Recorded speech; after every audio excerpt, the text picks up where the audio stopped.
ድብቁ አእምሮ፣ ድብቁ ህሊና እና ተአምረኛው አእምሮ ከተሰኙ ሁለት ድንቅ መጽሐፎች የተወሰዱ 10 ምክሮች በ5 ክፍሎች አቀርብላችኋለሁ። የመጀመሪያው ክፍል 1። አንደኛ፣ የህይወት ፕላሲቦ ምንድን ነው? ሐኪሞች ለታካሚዎቻቸው የሚሰጡት የውሸት መድኃኒት ፕላሲቦ ይባላል። ሰዎች ከካንሰር ተፈውሰዋል፣ ከሞት ወደ ህይወት መጥተዋል። ምንም ማድረግ የማይችለውንና የውሸት የሆነውን መድኃኒት እውነተኛና ገዳይ ነው ብለው ራሳቸውን ለማጥፊያነት ተጠቅመውበት ሞተዋል።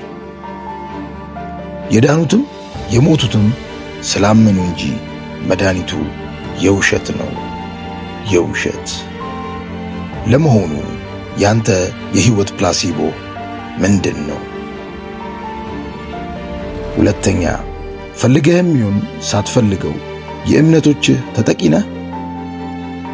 ደህና ጫማ እንኳን መግዛት የማልችል ሰው እንዴት ነው ትልቅ ሬስቶራንት ለመክፈት የማስበው ትላለህ። ሆኖም የማይመስል ቢሆን እንኳን የምታምንበትን የመመረጥ መብት አለህ።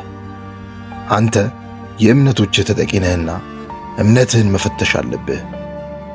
ለመሆኑ ምንድን ነው እያመንክ ያለኸው? ከላይ ያሉትን ሁለቱን ምክሮች ሰምቶ ዋጥ ማድረግ ያስፈልጋል። በነገራችን ላይ ብዙ ምክር ከማይወዱ ሰዎች መካከል ነኝ።